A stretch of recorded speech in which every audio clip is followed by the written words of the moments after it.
Assalamualaikum warahmatullahi wabarakatuh. Sebelumnya terima kasih kepada Prof. Amin atas waktu dan kesempatannya. Di sini kami dari kelompok 6 yang beranggotakan Haikal, Isnaindita, Aimi, atau saya sendiri, Yumni, dan Judita akan mempresentasikan hasil kerja kami untuk memenuhi tugas akhir dari mata kuliah manajemen strategik. Di sini kelompok kami membahas tentang perusahaan Bluebird Tbk, yang dimana Bluebird adalah perusahaan transportasi yang terkenal lewat taksi birunya, yang didirikan pada tahun 1972, dan Bluebird juga menyebarluaskan portofolionya ke berbagai layanan seperti layanan taksi, sewa dan bus, layanan antar jemput, layanan pengiriman, korporasi, dan juga yang terakhir ada layanan kepemilikan dan perawatan mobil.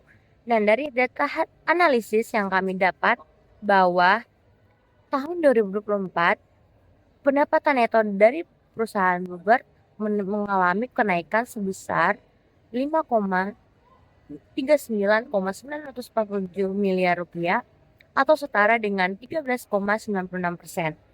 Nah, dari hasil yang 13,96% terdapat dari dua segmen, yaitu dari layanan taksi sebesar 71% dan layanan non-taksi 29%.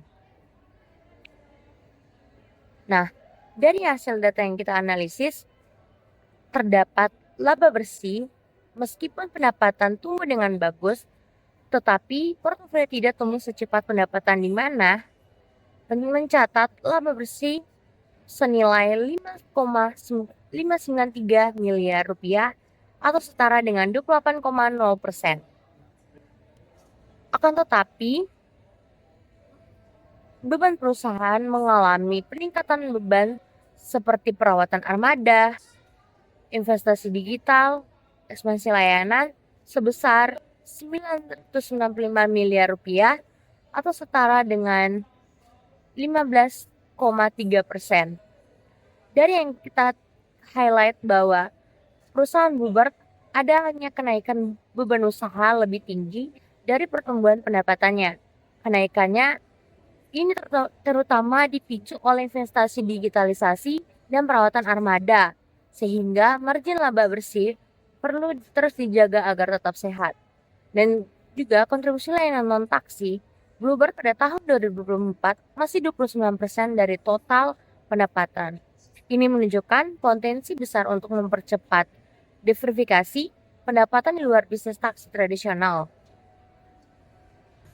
Baik, jadi di sini saya akan menjelaskan mengenai current situations dan juga key challenge dari Bluebird, di mana di sini kami mendapatkan isu utamanya itu adalah transformasi digital dan juga diversifikasi Bluebird itu menjanjikan, namun belum cukup maksimal, di mana terdapat 3 sub-isu. Yang pertama, rendahnya tingkat adopsi aplikasi My Bluebird oleh pelanggan. Yang kedua, kurangnya komunikasi efektif untuk memperkenalkan layanan baru. Dan yang ketiga, kurangnya strategi retensi pelanggan yang terintegrasi. Nah, di sini kami juga menemukan adanya peluang bagi Bluebird untuk dapat memaksimalkan transformasi digital dan juga diversifikasi Bluebird. Caranya melalui peningkatan adopsi My Bluebird dengan mengedukasi value aplikasi kepada pelanggan. Kemudian ada juga meningkatkan komunikasi serta retensi pelanggan dan meningkatkan daya tarik sistem reward dan juga engagement melalui kampanye komunikasi serta promosi yang dapat memperkenalkan layanan baru serta menjaga retensi pelanggan. Oke, selanjutnya di sini saya akan menjelaskan analisis STP dari Bluebird Group. Yang pertama ada segmenting dari segi geografis, yang dimana Bluebird Group ini berfokus pada area perkotaan besar yang memiliki kebutuhan transportasi umum yang tinggi dan kepadatan penduduk. Lalu yang kedua dari segi demografis, yang dimana Bluebird Group berfokus pada segi usia 20-50 tahun dan tingkat pendapatan kalangan menengah ke atas. Lalu yang ketiga ada psikografis, yang dimana contohnya seperti konsumen yang sibuk seperti pekerja kantoran dan turis yang mencari keamanan dan kenyamanan. Lalu yang terakhir dari segi perilaku, yang dimana contohnya seperti konsumen yang menggunakan transportasi umum untuk kesehariannya. Lalu untuk targeting sendiri, di sini Bluebird Group menargetkan mahasiswa Gen Z, lalu wisatawan asing dan pekerja kantoran. Nah, untuk positioningnya sendiri di sini Bluebird Group adalah merek terpercaya yang menyediakan layanan transportasi aman, nyaman dan fleksibel. Lalu mereka juga berfokus pada pelayanan prima dan inovasi agar dapat relevan dengan kebutuhan masyarakat saat ini. Oke, selanjutnya di sini saya akan menjelaskan analisis SWOT dari Bluebird Group. Yang pertama di sini ada kekuatan yang dimana Bluebird Group adalah brand kuat dan terpercaya di transportasi Indonesia. Lalu untuk kelemahannya, di sini Bluebird Group masih ketergantungan pada model taksi tradisional. Lalu untuk peluang di sini contohnya seperti urbanisasi dan kelas menengah yang tumbuh sangat pesat. Lalu yang terakhir ada ancaman yang dimana Bluebird Group sendiri menghadapi ancaman seperti persaingan ketat dari kompetitor. Lalu kemudian di sini ada analisis promotion mix yang digunakan oleh Bluebird Group. Yang pertama ada produk. Bluebird Group menawarkan pelayanan, kebersihan armada, lalu penampilan karyawan dan supir, serta kejujuran dari pengemudi. Yang kedua ada place yang dimana Bluebird Group sendiri bekerja sama dengan beberapa hotel agar armada memiliki pangkalan resmi. Yang ketiga ada promotion yang dimana Bluebird Group ini melakukan promosi melalui periklanan, pembagian brosur, dan relasi publik serta menjalin mitra. Lalu yang terakhir ada price yang dimana Bluebird Group sendiri menggunakan teknologi Argo yang canggih sehingga meminimalisir kecurangan mengenai Argo. Masuk ke analisis Porter 5 Force, untuk threats of new entrants tergolong rendah karena regulasi transport dan kebutuhan modal besar menjadi hambatan utama bagi pemain baru. Kemudian untuk suppliers power dan buyers power tergolong sedang karena Bluebird memiliki kontrol lewat sistem kontrak dan insentif, serta konsumen yang semakin sensitif terhadap harga. Nah, di sini yang paling atraktif itu adalah threats of substitutes dan rivalry of competitors yang memiliki level tinggi. Hal ini terjadi karena ride-hailing sangat populer, harga kompetitif, dan inovasi yang sangat ketat di kota-kota besar. Oke, masuk ke strategic group map. Di sini ada diagram dengan sumbu X yang mewakili digital capability dan sumbu Y yang mewakili reputation and trust. Dari diagram tersebut bisa kita lihat bahwa posisi Bluebird berada di kuadran dengan reputasi tinggi namun digital capability-nya masih rendah. Ini berbeda dengan Gojek yang kuat di keduanya, serta Grab yang sudah cukup tinggi di digital dan cukup dipercaya oleh pasar. Hal ini menunjukkan bahwa kekuatan utama Bluebird itu ada pada brand trust dan kualitas layanan. Akan tetapi perlu ditingkatkan di sisi digital agar tidak tertinggal dari pesaing ride-hailing seperti Grab dan Gojek. Analisis strategic group map juga diperjelas pada bagian key success factors, yang dimana dari segi aplikasi dan user experience, promo digital, visibilitas layanan baru, kampanye brand, dan juga personalisasi digital, Bluebird ini masih sangat rendah berbeda dengan Grab yang rata-rata sedang dan unggul di layanan barunya, serta Gojek yang unggul di semua aspek. Di sini saya akan menyampaikan rekomendasi yang telah kami susun untuk Bluebird mengatasi isu yang telah saya sampaikan pada bagian awal presentasi. Di sini untuk bagian pertama itu ada solusi Go Digital First, di mana strategi ini merupakan strategi pada tahap acquire, di mana bertujuan untuk mengubah perilaku pelanggan dari offline ke digital, di mana di sini kami menggunakan referensi dari penelitian Ayu tahun 2025 mengenai analisis sentimen pada ulasan aplikasi My Bluebird, dan didapatkan hasil bahwa perlu bagi Bluebird untuk meningkatkan fungsi aplikasi, sehingga di sini saya membuat rincian mengenai strategi dari Go Digital First, di mana fokusnya itu adalah untuk akuisisi pengguna aplikasi dengan membuat aplikasi lebih fungsional, intuitif, dan juga menarik dari sisi promo maupun sistem referral. Di sini kami juga menuliskan bahwa kami berharap untuk impact yang diharapkan, yang pertama meningkatnya pengguna aktif aplikasi My Bluebird, dan yang kedua konversi dari pemesanan manual ke digital. Next.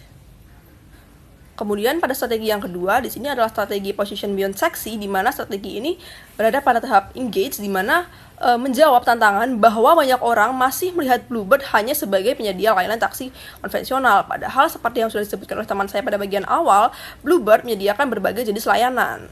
Di sini kami berharap bahwa impact yang dihasilkan adalah yang pertama meningkatkan awareness layanan baru, dan yang kedua memperkuat persepsi brand modern. Oke, baik. Jadi di sini untuk yang strategi yang ketiga, yaitu loyalty across services, di mana solution ini merupakan solution pada tahap retain, di mana berfokus pada penguatan hubungan jangka panjang dengan pengguna yang sudah digital. Jadi setelah mereka masuk ke aplikasi, kami ingin supaya mereka tetap aktif, loyal, dan juga menggunakan lebih dari satu layanan melalui sistem poin dan juga penawaran personal. Di sini kami berharap bahwa solusi ini dapat meningkatkan repeat order dan juga meningkatkan aktivasi silang antara layanan atau cross-sell. Oke, sekarang kita masuk ke bagian timeline dari implementasi strategi Bluebird yang kami tawarkan. Untuk timeline ini akan kami targetkan dalam setahun ke depan dari tahun 2025 hingga tahun 2006 pada bulan Mei. Nah, untuk solusi atau aktivitas pertama yang bakal kami lakukan ini adalah UI dan UX Viva My Bluebird. Ini akan kami lakukan pertama kali karena merupakan fondasi. Kemudian ada aktivitas yang cukup panjang yaitu monitoring grow up user bakal dilakukan pada bulan Agustus hingga bulan Mei tahun 2026. Kenapa ini paling panjang? Karena kami akan memonitoring pertumbuhan dari penggunaan aplikasi. Ini bakal diluncurkan itu setelah peluncuran aplikasi My Bluebird dengan tampilan baru. Lalu untuk aktivitas terakhir yang bakal kami lakukan yaitu post-rate engagement dan feedback. Ini bakal dilakukan pada bulan Maret hingga bulan Mei tahun 2026. Ini dilakukan terakhir karena untuk mengevaluasi dan untuk mengetahui apa saja hal yang harus ditingkatkan dari strategi yang kami tawarkan. Kemudian untuk risk dan mitigasi, ini ada beberapa risiko-risiko yang kemungkinan bakal kita hadapi. Contohnya seperti UI dan UX Revamp My Bluebird ini, risikonya yaitu pengguna lama itu akan merasa bingung dengan tampilan baru dan kesulitan beradaptasi. Cara mitigasinya yaitu dengan melakukan sosialisasi bertahap dan adanya tutorial interaktif di dalam aplikasi. Kemudian contoh selanjutnya seperti post-rate engagement dan feedback. Nah, ini mungkin risikonya akan pengguna itu tidak tertarik untuk mengisi feedback, data menjadi minim dan tidak representatif. Nah, mitigasinya yaitu dengan mungkin dapat menyediakan insentif ringan seperti poin atau kupon untuk feedback. Nah, ini di gambar kiri ini ada matriks risiko. Kebanyakan nih impact dan likelihood-nya itu ada di medium. Ini ada tiga, yaitu solusi 349 yang impact-nya high tapi likelihood-nya medium.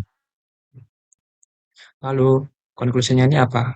Nah, dengan situasi yang terjadi, transformasi digital dan diversifikasi global yang ini tidak cukup menjanjikan, namun dirasa belum cukup optimal. Lalu kami menawarkan tiga solusi. Yang pertama yaitu Go Digital First, yang kedua Position Beyond Pricing, dan yang ketiga yaitu Loyalty Across Service. Lalu kami mengharapkan impact dari ketiga solusi tersebut yaitu meningkatnya 20% active user dalam 6-12 bulan, lalu meningkatnya non-taksi revenue dalam setahun dari 29% hingga 35%, lalu meningkatnya 15% repeat usage, dan meningkatnya 10% cross-service application dari pengguna lama. Itu merupakan solusi dan impact yang kami harapkan. Mungkin itu saja yang bisa kami sampaikan. Bila ada salah kata mohon dimaafkan. Wassalamualaikum warahmatullahi wabarakatuh.